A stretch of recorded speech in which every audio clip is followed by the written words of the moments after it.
Bienvenidos a Historias de la Vida. El episodio de hoy es muy especial porque nuestro invitado es internacional y estamos grabando desde la ciudad de Santa Marta, aquí en el Caribe colombiano. Tenemos la oportunidad de contar con la presencia de un gran amigo. Esa es mi mejor descripción. He tenido la oportunidad de conocerlo durante algunos años. Es un pastor, es mi colega, pero además de eso, tengo una gran admiración por la forma como Dios le ha guiado al escribir. Sí, es un escritor. Alejandro Medina Villarreal con nosotros.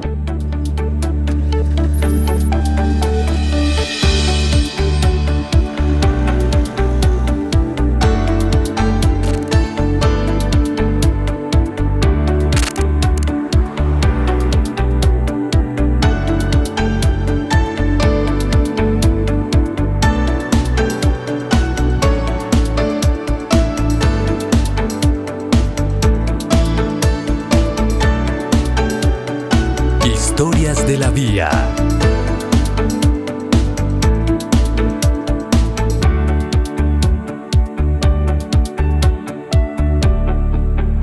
Alejandro, bienvenido. Qué gusto tenerte en Gracias, Colombia. Mauricio, un placer, un gusto siempre estar aquí en Colombia, en estos lugares maravillosos con ustedes. Así es que bueno, nos vamos de camino hacia un lugar emblemático en tu vida. Eres costeño Yo soy costeño. y vamos precisamente a una playa donde les contaremos a nuestra gente cómo fueron esos inicios y cómo fue esa juventud. Pero vamos a hablar primero de tu infancia, de tu niñez, de tu familia, de dónde provienes, de qué costa de México. Yo nací en Culiacán, Sinaloa, en México, en la costa del Pacífico. Sinaloa es un estado que está en la costa del Pacífico mexicano. Y ahí nací, pero muy pequeño, de 2 años, mis padres se mudaron a La Paz, Baja California Sur, que está en la península de Baja California. Y ahí prácticamente hicimos la vida. No había iglesia adventista, ellos eran adventistas, mi mamá es hija de un pastor, mi abuelo fue pastor allá en México, y mi padre también de familia adventista, egresado de los colegios mexicanos de Montemorelos y Navojoa. Entonces ellos tenían fuertes raíces adventistas. Llegan a un lugar donde pues no había un templo, una familia se reunía ahí. Y uno de los primeros proyectos de mi viejo fue construir un templo adventista en ese lugar. Gestionaron la manera en que el grupo Maranata fuera a construir un templo, pero había que conseguir el dinero de la asociación, da una parte, entonces era la Asociación del Noroeste, la otra parte era el grupo Maranata ponía, y en tercera parte era la iglesia. El problema es que en la iglesia no había gente. Había templo, pero no había iglesia. No, o sea, es decir, éramos muy poquitos y la gente no tenía muchos recursos. Entonces prácticamente mi viejo, según me cuenta, fue al banco, pidió un préstamo, tuvo los recursos y el templo se construyó. Y tuvimos un templo nuevecito para mi familia, ¿no? Y unos hermanos que eran muy pocos. Y poco a poco el templo se empezó a llenar de gente, pero muy despacito. Bueno, y creciste ahí en medio de una iglesia de muchos adultos. Puros adultos. Puros adultos. No había niñas. No. Y eso era terrible para mí. Triste. Era muy, muy, muy duro vivir en un ambiente. Y en mi casa éramos puros varones. 5 varones, yo soy de los más pequeños. Entonces llegaban de vez en cuando algunos. Ese lugar era de mucha visita, mucha gente que llegaba, estaba una temporada y se iba. Entonces ahí crecí. Tus padres, Alejandro, hablemos de tus padres, un gran profesional. Mi padre es médico, un hombre que yo admiré desde pequeño, un gran líder. Él ejerció la medicina toda su vida, pero también fue un líder entre los médicos. Fue parte del sindicato del Seguro Social de allá en México y luego llegó a ser el líder del sindicato de los médicos, de los trabajadores del seguro en esa región. Un muy buen orador, y un hombre con una generosidad muy grande y sobre todo un tremendo administrador del dinero. Sabía administrar muy bien el dinero, nunca tuvo problemas económicos, sabía muy bien cómo gestionar sus finanzas. Nos llevaba a Disneylandia cada año, cada 4 de julio quería que estuvieran sus niños en Disneylandia porque era él hizo su internado en Estados Unidos, en Portland, Oregon, con una beca y estuvo a punto de ir a Vietnam, pero entonces su novia, que llegó a ser mi madre, pues no le parecía muy bien que fuera a Vietnam a la guerra como médico, ¿no? Pero así que regresó a México, hicimos la vida ahí. Mi madre, una enfermera, que entonces casi no había licenciaturas y ella era licenciada en enfermería de 4 años, muy jovencita, tuvo grandes oportunidades de trabajo y fue jefa de enfermeras durante muchos años y una persona con una capacidad impresionante para vender. Ella era en el hospital, ahí llegó a hacer un negocio de venta de uniformes de enfermeras y de médicos en Filipinas. Entonces ellos eran una pareja de personas brillantes en un lugar que en ese momento era un lugar lleno de oportunidades. Baja La Paz, Los Cabos eran lugares de mucha gente emprendedora que llegaba y prosperaba económicamente. Enumérame las lecciones que te dejó tu papá y tu mamá. Mi papá, un hombre muy trabajador, un hombre de trabajo. Tenía 3 trabajos. Mi papá era maestro a las 7 de la mañana. Después se iba a las oficinas de tránsito, de la policía de tránsito, porque era el médico legista de tránsito. Y en la tarde empezaba su turno en el hospital. Entonces, un hombre que yo veía trabajar siempre. Y un hombre profundamente religioso. Profundamente religioso. Es decir, la presencia de Dios en su vida hasta la fecha fue muy importante y generoso. Mucha gente iba a casa y él no le cobraba la consulta, le regalaba la medicina y siempre ayudando. Por ejemplo, en las Navidades, él trataba de apoyar a alguien. Y mi mamá, por otro lado, una mujer profundamente generosa, quizá más que mi padre, siempre pensando en el prójimo, en ayudar al prójimo, en no ser indiferente al que no tiene dinero, pagando tratamientos médicos de alguien que no puede, regalando ropa, regalando comida, regalando algún tipo de beneficio. Yo no lo olvido. Alguien en la iglesia estaba en necesidad, ahí está mi mamá juntando algo para él o para ella, ¿no? Una familia. Entonces, y una señora con una enorme capacidad para socializar también. Mi madre fue una persona, además de que era muy bella. Alejandro, creciste en medio de la prosperidad, que no es común y no tiene la culpa, Bueno, en un pastor. yo no tengo la culpa de no conocer la pobreza. No creo que sea un pecado. ¿Y cómo te ha servido eso en el desarrollo de tu ministerio? Bueno, yo me he acercado a las clases medias. Okay. Yo pertenecía a las clases medias y a las comunidades, por ejemplo, conviví muy poco, pero algo con judíos. Mi mamá era muy amiga de una familia judía y generalmente en mi casa hubo clases medias, médicos, maestros.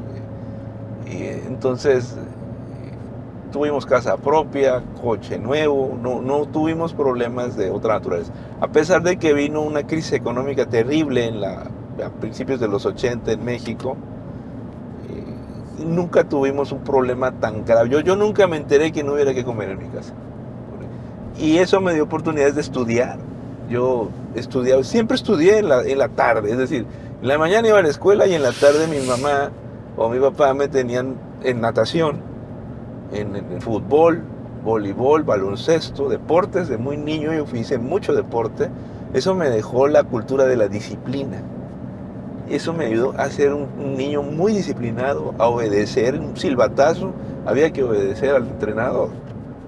Y más adelante, en la adolescencia, mi madre me metió a los cursos de inglés. Allá es muy fácil aprender inglés porque hay mucha escuela de inglés y hay mucho estadounidense viviendo en esos lugares. Entonces es muy necesario y muy fácil aprender inglés.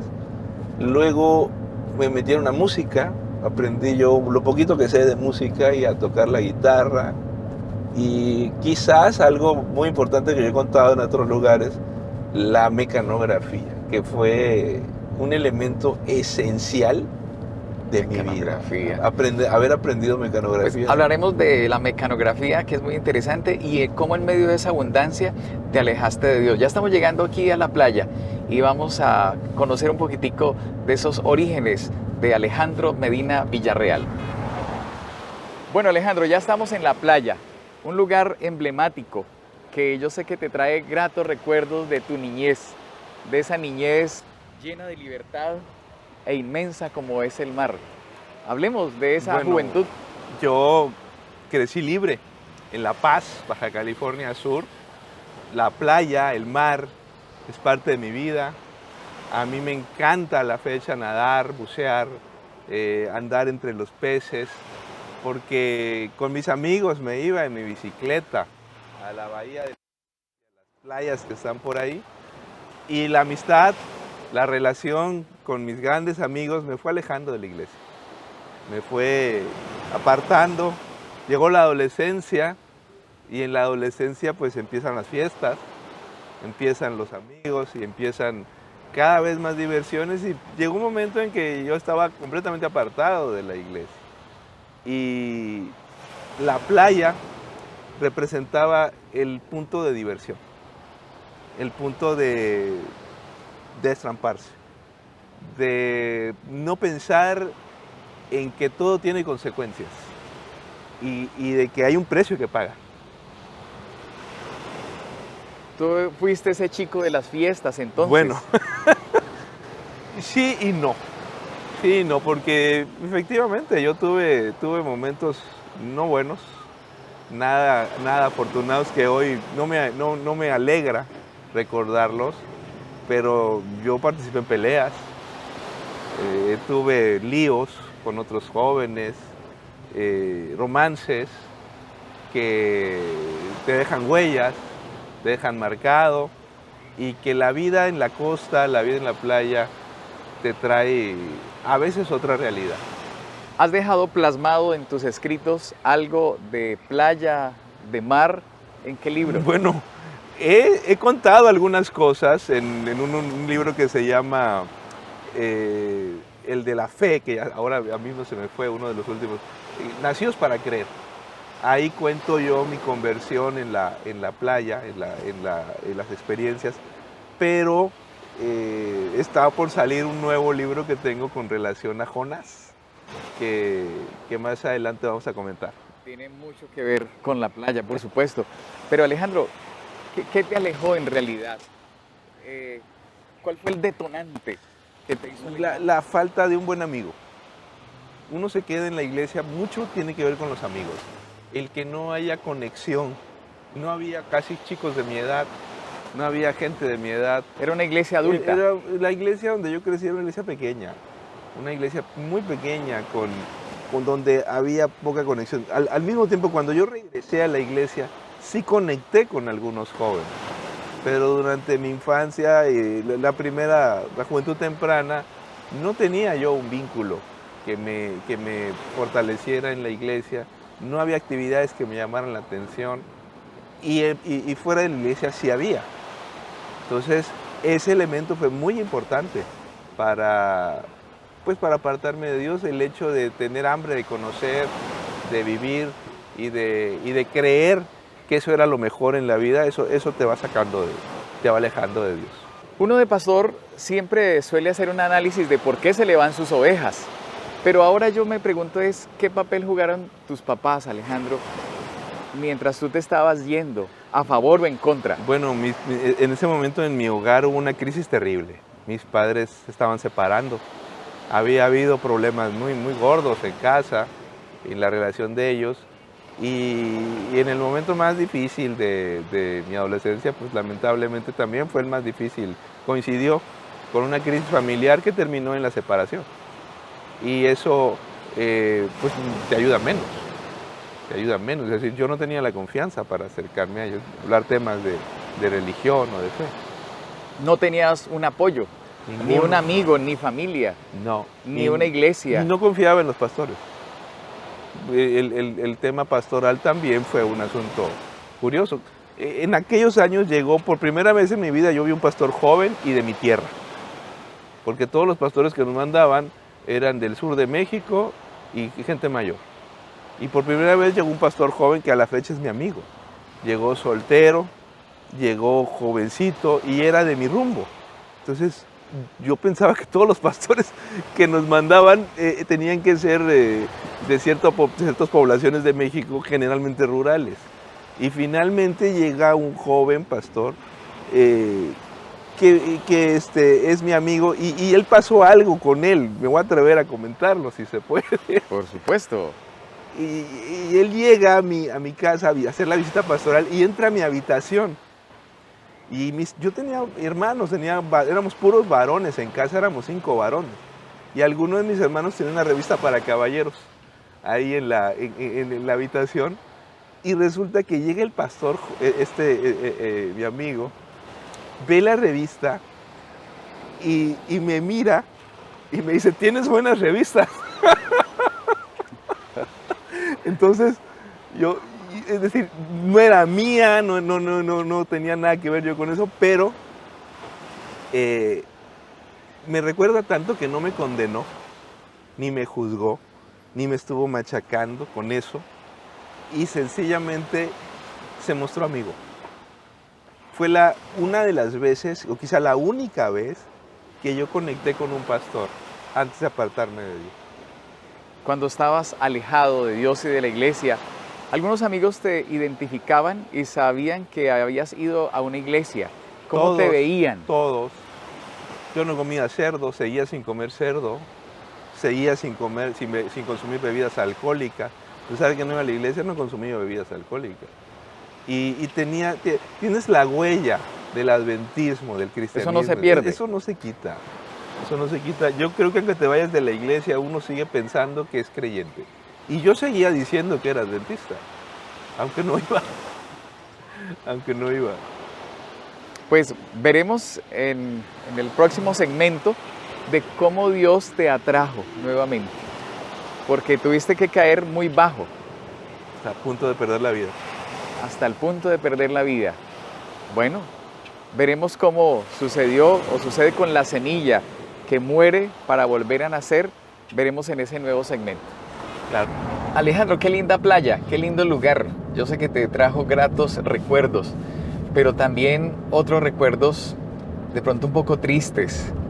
¿Cómo recuerdas esa época de haberte alejado de Dios y de la iglesia?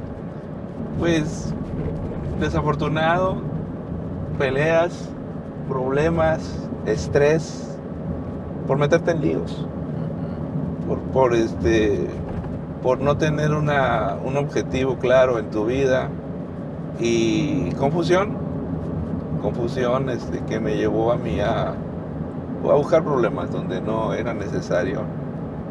Curiosamente, en una de esas situaciones, a mí me gustaba andar con mis amigos corriendo coches, o sea, carreras de coches de verdad. No en No, ni videojuego, ni nada. de videojuego. Okay. Entonces había un amigo que les gustaba andar en las dunas, allá en zona desértica, y había zonas de dunas, y nos metíamos en un pick-up a andar corriendo a alta velocidad, en caminos de por ahí. Íbamos en una de esas, íbamos varios en un pick-up. Yo iba adelante con mi amigo, iba corriendo, hizo un giro mal hecho y entonces el coche se volcó.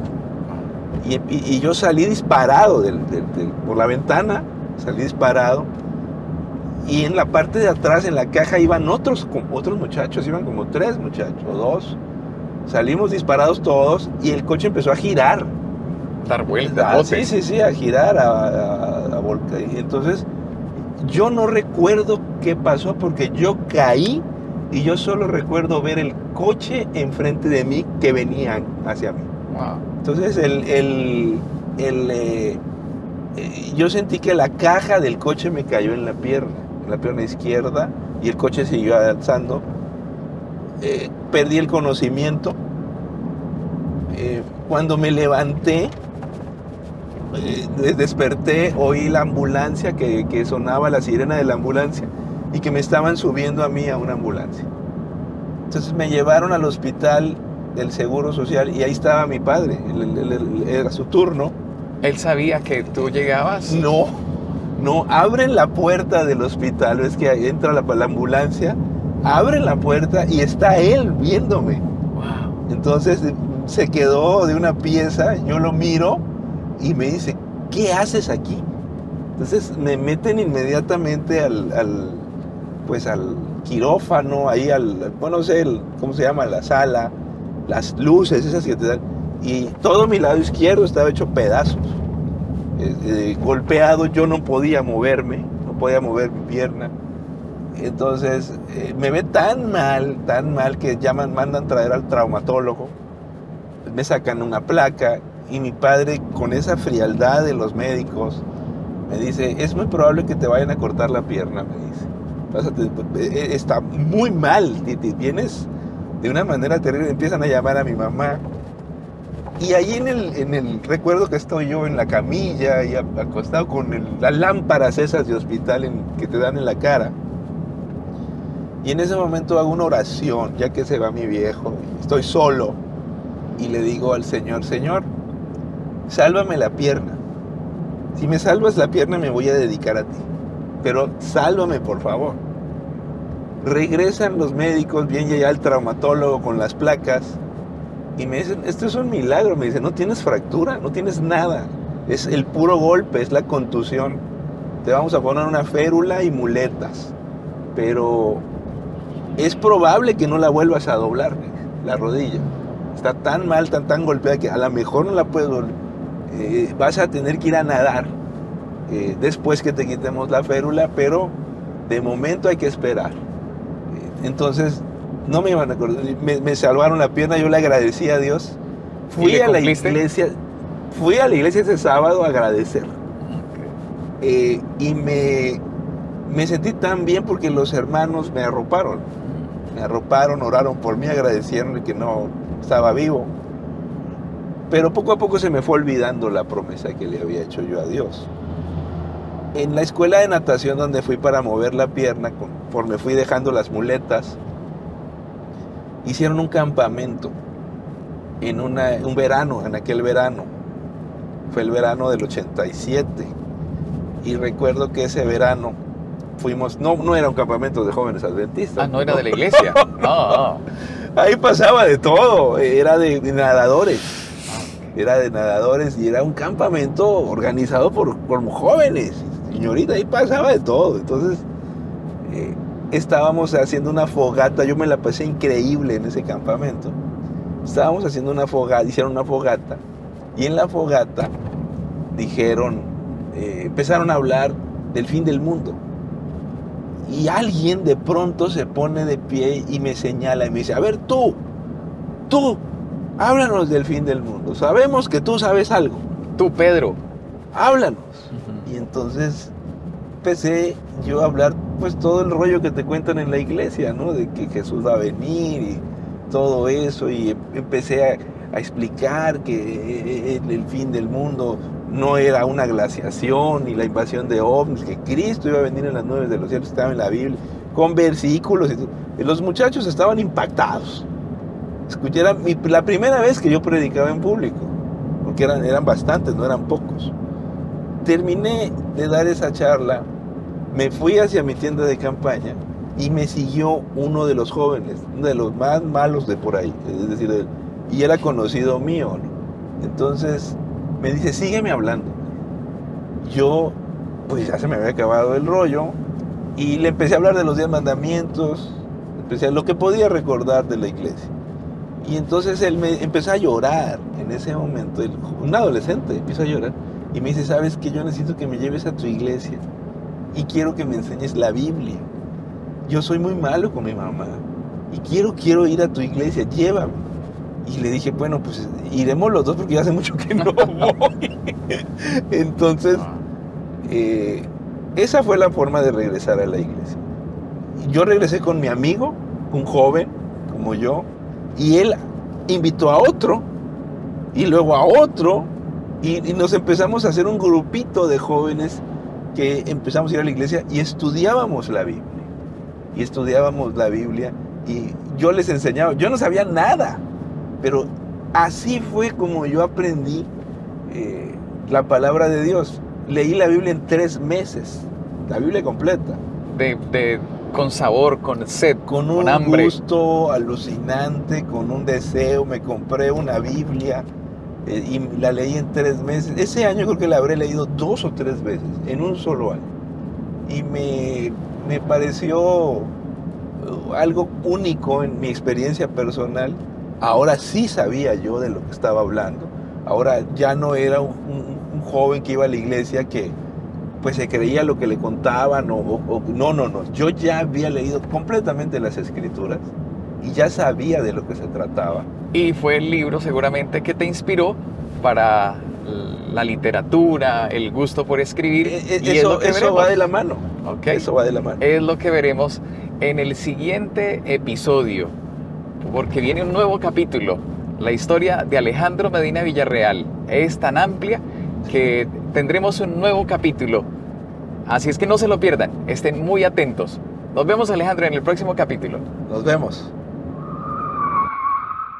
No hay apoyo, no te voy a ayudar. Eso no estaba en los planes y tú no eres para eso. Pues me voy a ir a colportar. Me fui a colportar a Guadalajara ese verano. Y pues el colportaje es difícil, no es un asunto sencillo. Tuve mis altas y bajas. Y yo tenía la ilusión de ir a estudiar para pastor. Y entonces, al final del verano llega mi viejo en un coche con mis pertenencias, hasta mi bicicleta, y me dice, vamos, yo te voy a llevar a Montemorelos. Y me lleva a la universidad mi viejo.